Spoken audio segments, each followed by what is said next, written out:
Hello friends, आप लोग का स्वागत है मेरे यूट्यूब चैनल पे। जैसे कि आप लोग जान रहे हैं, मेरा नाम अमित रंजन है और मैं प्रीवियस क्लासेस में आप लोग को ट्रिग्नोमेट्रिक फंक्शन के बारे में बताया था।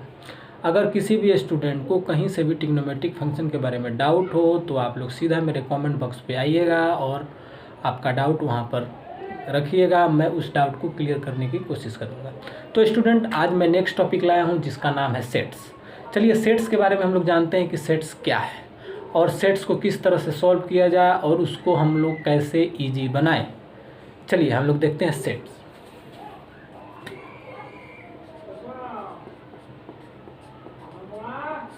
सेट्स चलिए, सबसे पहला क्वेश्चन, सेट जब भी हम चैप्टर पढ़ेंगे सबसे पहला क्वेश्चन आता है, व्हाट इज सेट।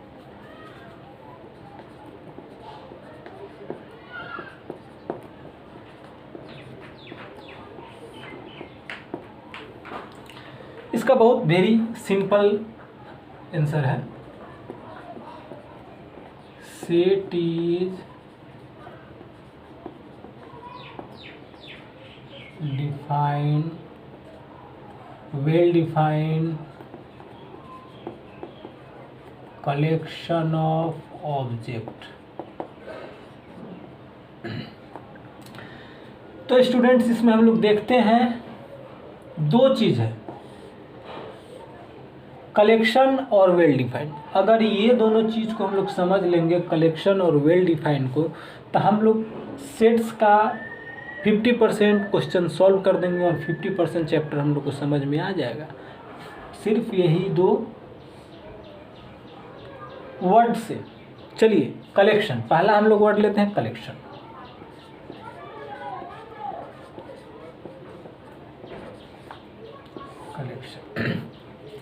कलेक्शन में जैसे आता है बहुत कुछ, जैसे आप लोग किसी भी चीज़ का कलेक्शन कर सकते हैं। जैसे मैगज़ीन का कलेक्शन होता है, फ़ोटो का कलेक्शन होता है, बुक्स का कलेक्शन होता है, कैसेट का कलेक्शन होता है, मूवीज़ का कलेक्शन होता है, किसी भी चीज़ का कलेक्शन कर सकते हैं। लेकिन कलेक्शन तो कर लेंगे, लेकिन इसमें एक और उसके आगे एक वर्ड जुड़ा हुआ है, वेल डिफाइंड।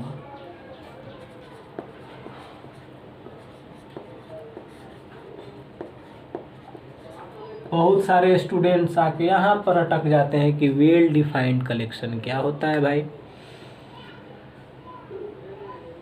अगर देखिए, कलेक्शन के बारे में आप लोग भी जानते होंगे, जहाँ तक मैं समझता हूँ लेडीज इसको बहुत अच्छी तरह समझते होंगे कलेक्शन के बारे में।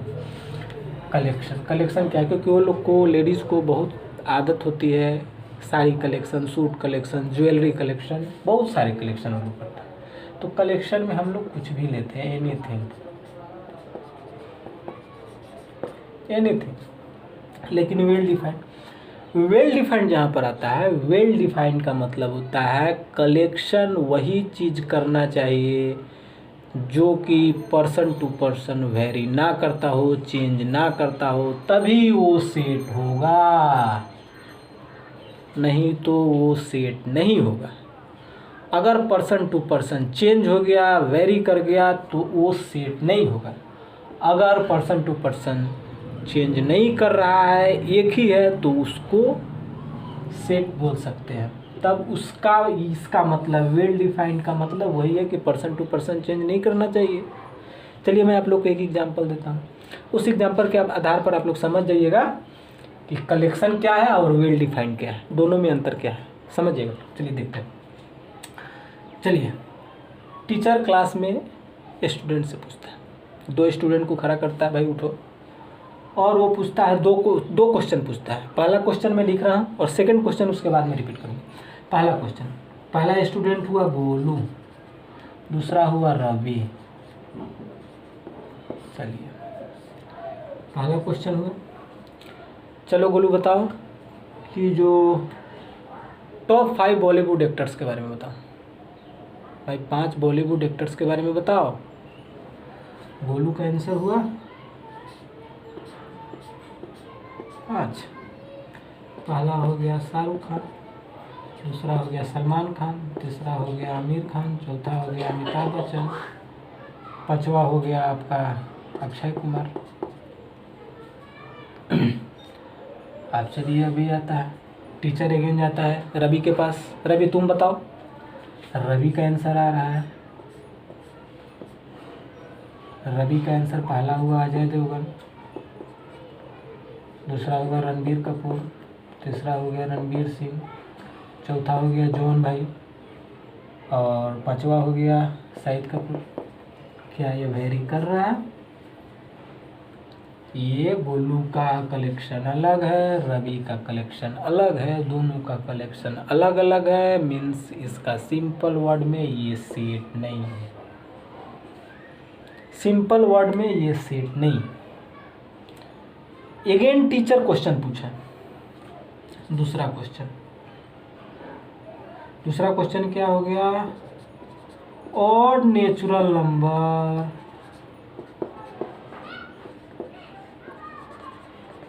Smaller than 10।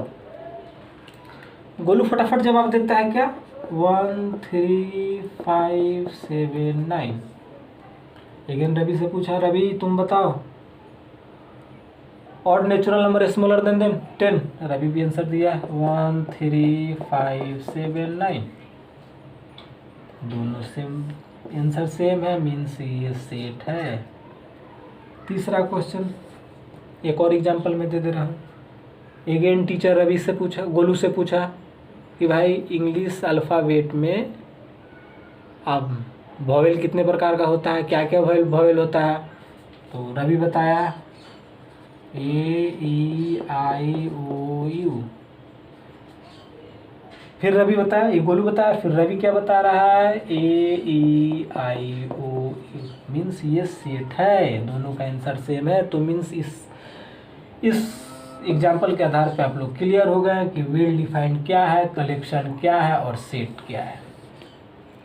अब और एक चीज आता है सेट में, ऑब्जेक्ट। ऑब्जेक्ट क्या है भाई?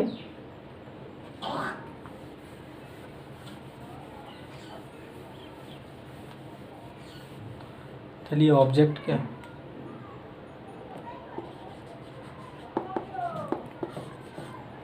बहुत सारे टीचर या स्टूडेंट बोलते होंगे इसको एलिमेंट, ऑब्जेक्ट, मेंबर। ये जो है तीनों सेम वर्ड। और ये चीज जो सेट जो है ये किस चीज से रिप्रेजेंट होता है और ऑब्जेक्ट किस चीज से रिप्रेजेंट होता है, ये इंपॉर्टेंट है। सेट कभी भी रिप्रेजेंट होता है कैपिटल लेटर से,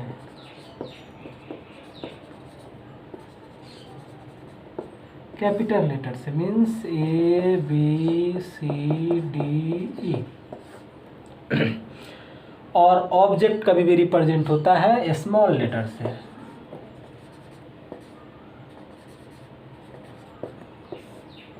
ABCDE।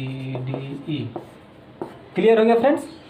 सेट जो है कभी भी रिप्रेजेंट होता है कैपिटल लेटर से और ऑब्जेक्ट कभी भी रिप्रेजेंट होता है स्मॉलर लेटर से। Okay student, clear?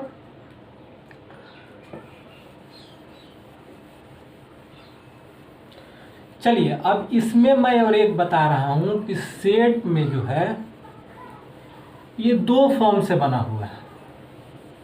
ये बहुत इजी है, इसको समझने की कोशिश कीजिएगा। सेट जो है दो फॉर्म से बना हुआ है, दो फॉर्म से बना हुआ है। यहाँ पर ध्यान दीजिएगा स्टूडेंट। पहला फॉर्म क्या आता है? पहला फॉर्म बिल्डर फॉर्म आता है।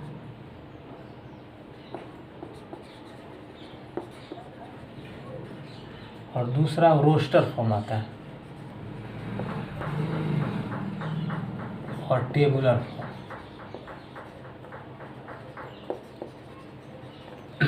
दो फॉर्म है। अब समझिएगा सर क्या बिल्डर फॉर्म क्या है, टेबुलर फॉर्म, रोस्टर फॉर्म या टेबुलर फॉर्म क्या है? तो जब तक चलिए हम लोग समझ लेते हैं बिल्डर फॉर्म और टेबुलर फॉर्म के बारे में। चलिए बिल्डर फॉर्म में हम लोग देख रहे हैं कि ये जो है हमारा एक सेट है, वो क्या ये से रिप्रेजेंट करता है। ये फ्रेंड्स ध्यान दीजिएगा, ये ब्रैकेट होना ही चाहिए। अगर ये ब्रैकेट नहीं हुआ तो आपका सेट कुछ भी बनाइए वो गलत हो जाएगा, रॉन्ग हो जाएगा। तो इस चलिए देखते हैं, एक सीजे क्या लेते हैं, चलिए ऑर्डिनल नंबर लेते हैं और natural number.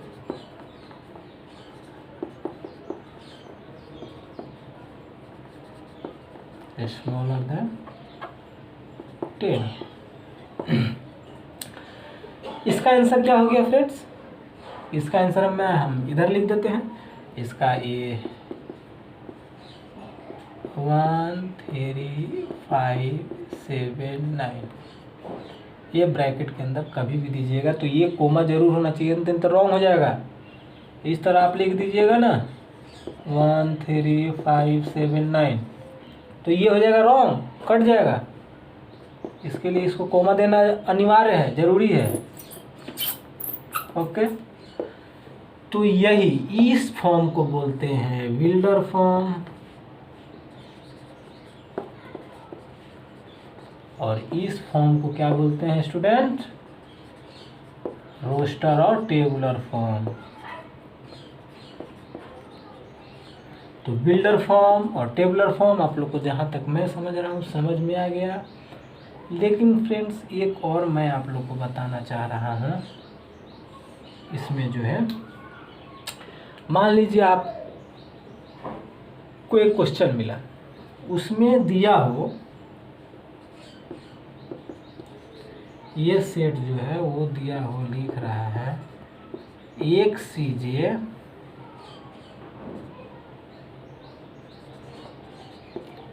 Letter of school,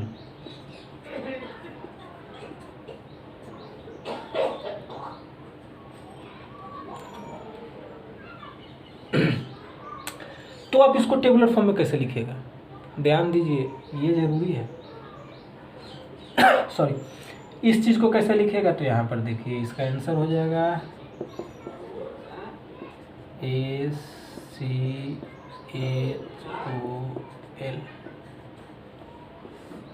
इसमें कुछ आप लोग को समझ में है, इसमें डबल ओ है और ये जो है सिंगल ओ है। सेट्स में कभी भी वर्ड जो है रिपीट नहीं होता, अगर आप रिपीट कर दीजिएगा तो गलत हो जाएगा। जैसे मान लीजिए आप लोग को एलिफेंट दिया हो, PHANT ये दिया रहेगा, तो आप कभी भी इसको लिखिएगा, ध्यान दीजिएगा, तो ELPHANT,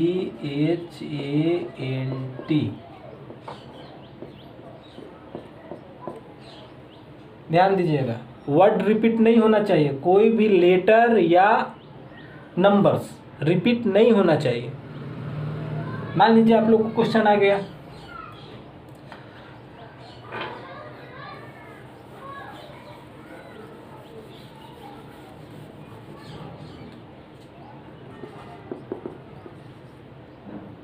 वन 3 5 7 7 9 3 8 8 4 ये आ गया, तो आप इसको कैसे लिखिएगा 1 3 5 7 9 3 मेरा हो गया 8 4, ये हमारा हो गया करेक्ट आंसर।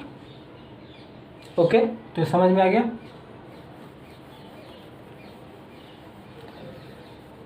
चलिए अब देखते हैं belongs to, concept of belongs to. ये थोड़ा ज़्यादा हार्ड नहीं है, थोड़ा सा इजी है, मैं एक बार देख ले रहा हूँ। बिलोंग्स टू,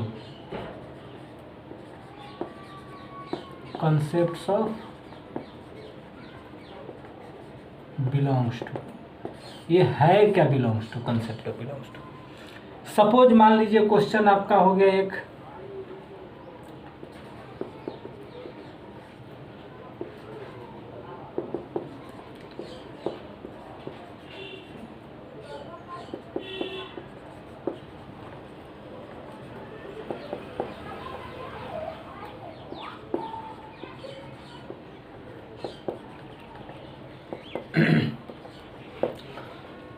तो ये हो गया बिल्डर फॉर्म, इसका हम लोग रोस्टर फॉर्म कर लेते हैं।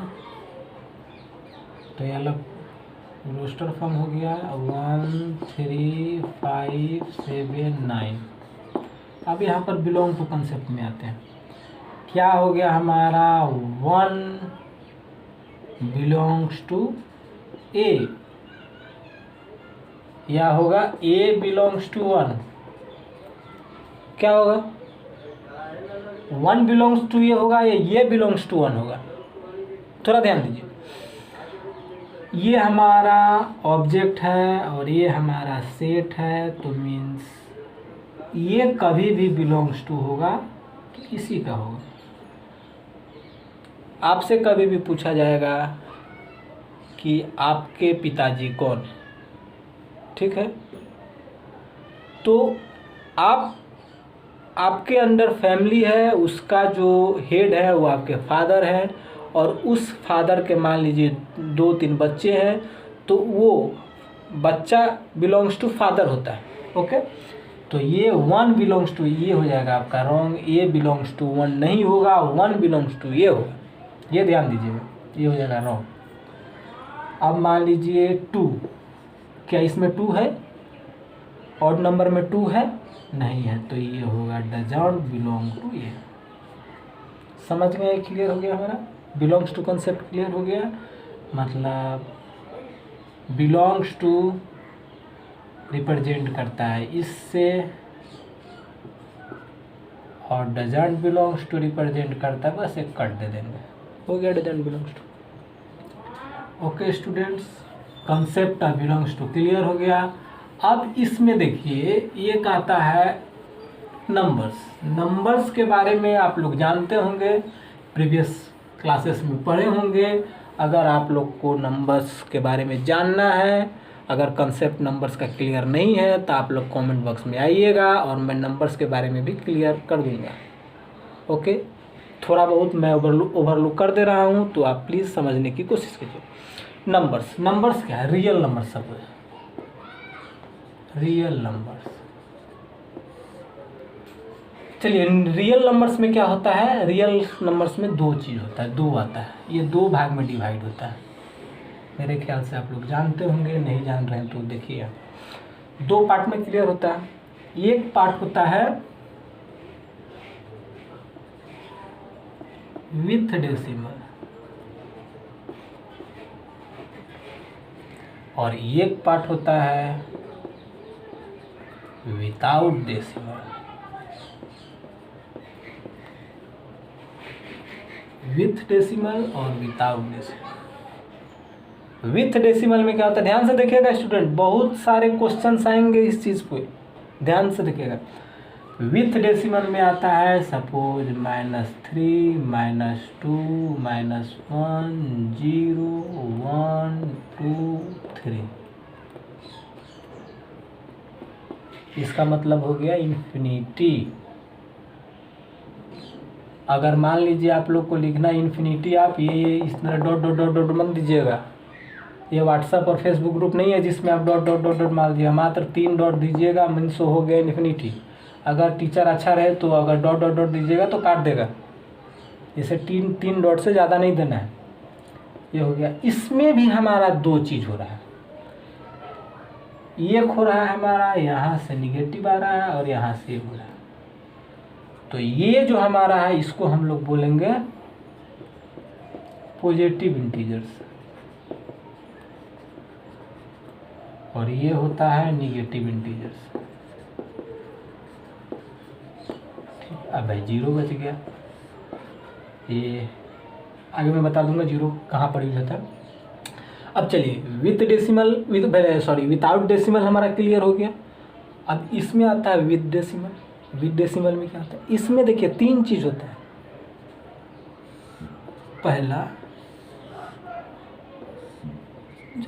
पहला होता है टर्मिनेटिंग नंबर,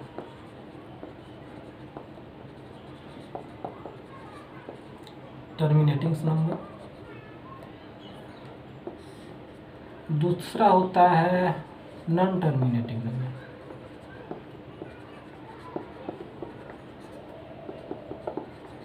और इसको हम रिपीटिंग नंबर भी बोल सकते हैं।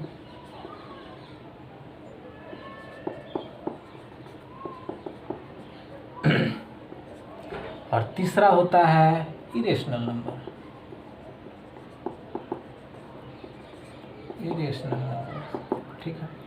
अब देखिए टर्मिनेटिंग नंबर क्या है, 1 2 3 4 कुछ भी।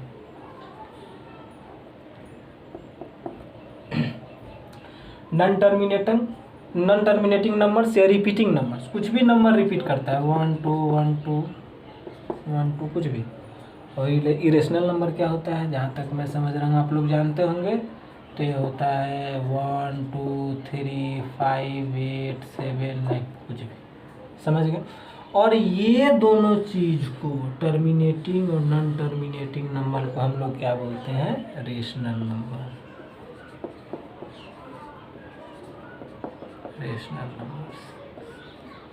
एक बात ध्यान स्टूडेंट्स, ये जो रेशनल नंबर होता है इसको कौन सा फॉर्म में रिप्रेजेंट करते हैं, P/Q के फॉर्म में। मोस्ट इम्पॉर्टेंट, P/Q के फॉर्म में रिप्रेजेंट करते हैं, और जिसमें जो P एंड Q होता है वो बोथ इंटीजर्स होता है, निगेटिव पॉजिटिव बोथ इंटीजर्स, और Q is not equal to 0। Q is not equal to 0, ये आप ध्यान दीजिएगा, Q is not equal to 0। तो जहाँ तक हो सके मैं आप लोग को नंबर्स के बारे में थोड़ा कंसेप्ट क्लियर किया। अब देखिए अभी इसी चीज़ को हम मैथमेटिकल सेट्स में कैसे बदलते हैं, चलिए उसको देखते हैं, बहुत मजा आएगा। मैथमेटिकल सेट्स में कैसे इसी चीज़ को हम लोग बदलेंगे।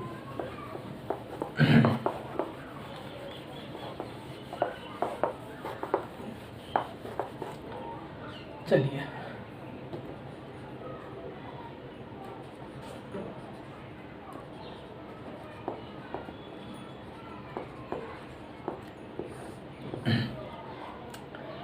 मैथमेटिकल सेट्स, चलिए पहला हुआ, ध्यान दीजिएगा,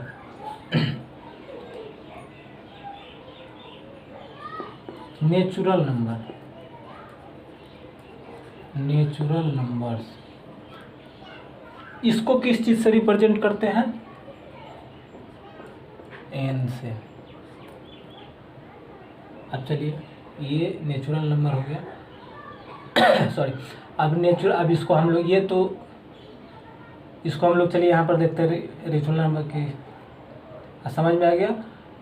नेचुरल नंबर क्या हो गया हमारा, 1 2 3 4 5 अप टू इन्फिनिटी, ये हमारा नेचुरल नंबर हो गया। अब चलिए integers number,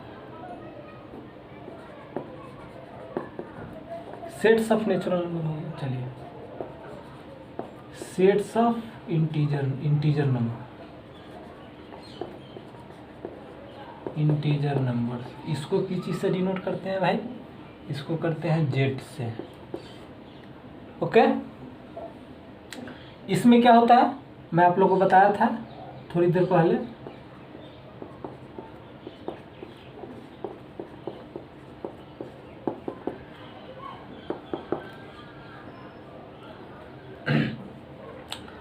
okay.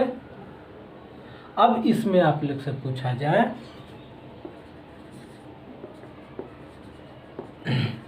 Sets of positive integers, इसको क्या चीज़ से डिनोट कर, प्लस, याद रहे। ये हो गया 1 2 3, ठीक है। ओके, अब मान लीजिए इसी तरह पूछा जाएगा sets of negative integers Z minus से, इसका होगा -2 -1। Okay,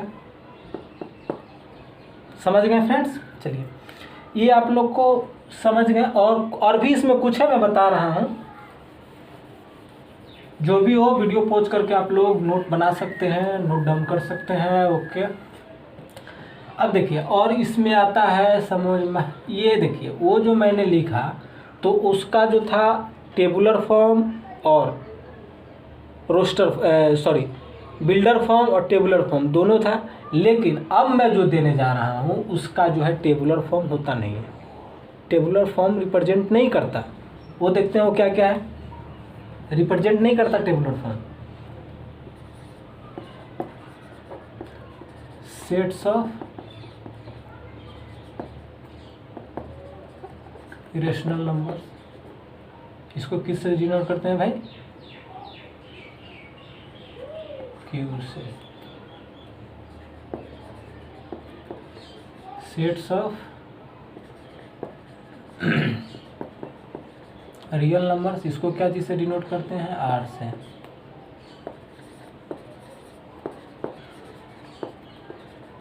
sets of rational number,